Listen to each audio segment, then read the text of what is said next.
All right, everyone, I'm outside on my phone because the baby decided to sleep in today, and then, of course, has to be taken down because, I mean, she can't just stay up in the bedroom all day.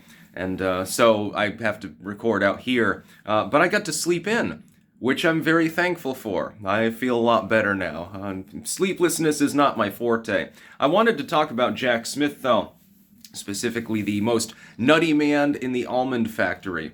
Jacksmith has filed a filing before SCOTUS. He's trying to get the Supreme Court to answer the question of whether the former president can be prosecuted. It appears to be fairly open-ended in this particular filing. There is no good outcome to this should SCOTUS, well, actually, even if SCOTUS doesn't take up the case, it's not a good outcome. Here are the outcomes possible. Number one, SCOTUS refuses to take up the case. Therefore, Jacksmith continues to persecute Donald Trump, interfering in the 2024 election. That's not obviously a good outcome.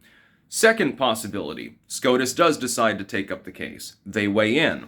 They decide that Trump cannot be prosecuted. While I would applaud them for defending Trump against election interference and ending the persecution against him, and I think that'd be a good thing. So I clearly have no problem with that because I'm MAGA 24.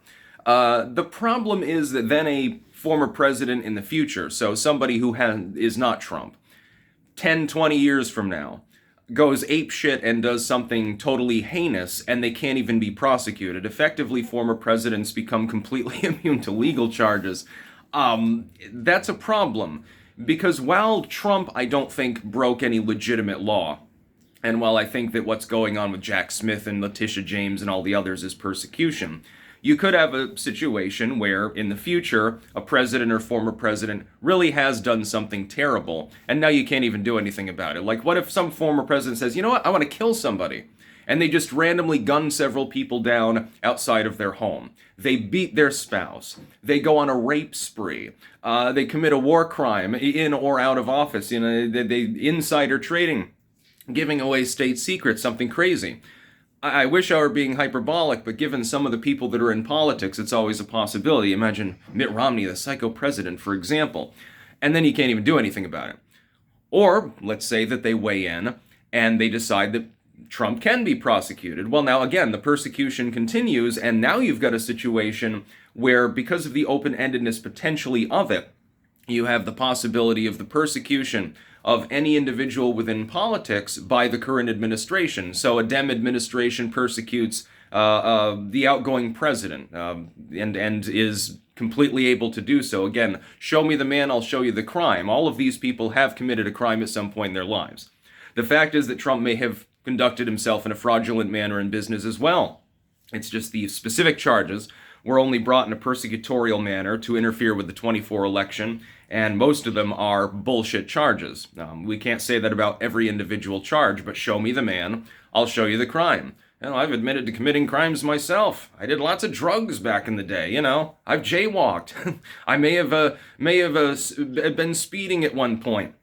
Everyone does shit. You know, most of us have tried at least one illegal substance in our lives. It's a majority of the population. So again, show me the man, I'll show you the crime. Presidents probably use a lot of coke, by the way. I would assume that's the drug of choice, certainly for JFK. You think that he was stone cold sober? At least he wasn't smoking weed, I suppose. About the best outcome for this case is that SCOTUS takes it up and they use really, really restrained language in their decision. They side with Trump, but making it abundantly clear that the non-prosecution of former presidents can only involve like white-collar crime or something like that. They can down the cases against him. And my hope is, because, you know, it is kind of the Trump Supreme Court at the moment, that this is what they do. Down the cases against Trump and make it clear that they are illegal. But keep it open-ended, keep it vague, specifically, so that in the future, if a president commits some truly heinous crime, like an actual crime, which again is, with regards to the Mar-a-Lago files specifically, that's not a crime. We all know it. Even the liberals know it. They're just reluctant to admit to it. And even the liberals admit to the Fulton County case being faulty. My hope is that the Supreme Court sides with Trump, but gently. These charges you can't go forward with, in other words. But presidents can be prosecuted, effectively would be the decision. That's basically the only positive decision that can possibly be made in this case. Jacksmith is blundering into a situation where he could create a constitutional crisis, and the liberals are applauding him for this. Keep in mind, not necessarily the greatest strategic geniuses in the world. Their fellow Republicans are somehow even worse half of the time. Donald Trump should not be persecuted for the bullshit charges that he's facing.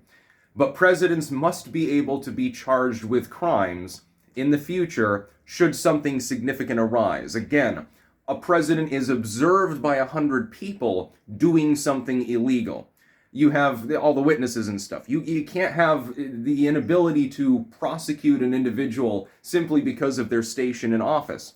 The other problem, imagine you allow the prosecution of presidents on any charge. So imagine they side fully with Jacksmith, and they might be inclined to do so just because their rioting will happen if they don't, because the liberals are violent people in the United States. I mean, I just don't see a good way out on this. I don't see anything good coming from the fact that it was even filed in the first place.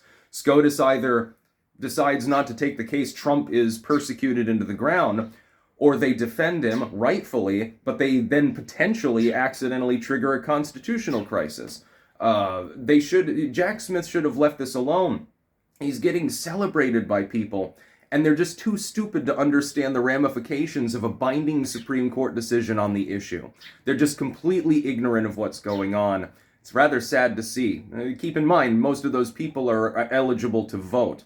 I think that might be why we have problems in the country, Biden being one of them. That's about all. Peace out.